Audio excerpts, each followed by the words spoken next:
Representative Morrison, I apologize, is recognized for 5 minutes. Thank you very much, Chair Guthrie and Ranking Member Pallone. I appreciate the opportunity to testify before you today. I'd like to begin by thanking the committee for advancing my bill, the Newborn Screening Saves Lives Reauthorization Act of 2025, out of the Health Subcommittee. This bipartisan legislation would renew and strengthen vital federal support for newborn screening programs, helping ensure lab quality, inform parents, and expand screening. Newborn screening has been an essential public health initiative that allows for life-saving early diagnosis and treatment. Each year, approximately 4 million newborns are screened in the U.S., and about 12,000 infants are identified as having a condition and benefit from these critical early diagnoses.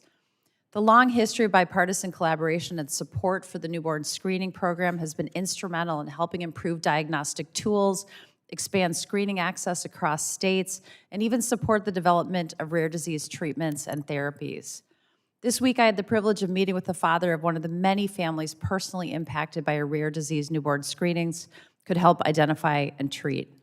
Despite the tragic loss of their daughter Darcy in 1995 to MLD, metachromatic leukodystrophy, and their devoted caregiving to their daughter Lindy, also battling MLD, Dean Storer and his wife Taryn have been dedicated to making sure other families don't suffer through the isolation and pain they faced during their nearly 7 years long search for an accurate diagnosis for their daughter.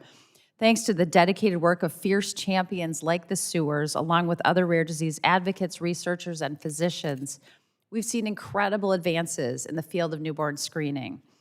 I'm honored to represent Minnesota's 3rd Congressional District, and in Minnesota, we're proud to be a hub for pioneering research and a leader in studying rare disease diagnoses and interventions.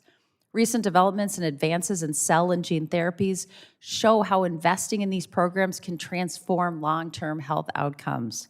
When we invest in newborn screening, we're protecting the most vulnerable among us, giving babies the best chance at a healthy start, and helping spare families the pain and exhaustion of searching for a diagnosis. After having cared for patients as an OBGYN myself for over 2 decades, I can't emphasize enough how transformative and consequential it is to identify and, when possible, treat conditions at the earliest possible moment. Parents already face so many challenges when they welcome a new baby into their family. The peace of mind and clarity that life-saving newborn screening can deliver is priceless. I've been so inspired by the courage and resilience of the families I've cared for as a doctor and met with as a legislator.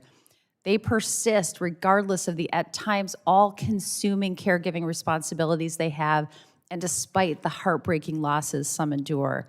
They push past barriers, unwaveringly committed to getting every baby in America the access to the timely diagnosis and treatment they need. The Energy and Commerce Committee has the opportunity to continue the progress we've made over the last 22 years to help transform their dream of a world where every child has access to an accurate diagnosis and effective treatment into a reality, to honor the dedication and sacrifice of these families and the memories of their loved ones. I implore the committee to take the critical step of advancing this bill to full committee consideration. In the spirit of recognizing devoted advocates, I would also like to request the committee's consideration of the ADINA Act.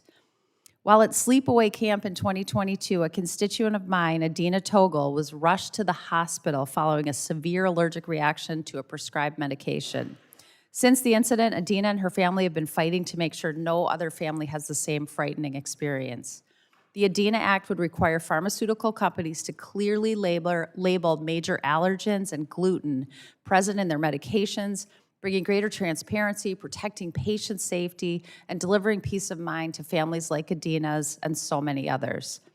With an estimated 3.4 million Americans presenting to the emergency room annually for a food allergy reaction, this bill could help families avoid costly medical bills and alleviate emergency room caseload.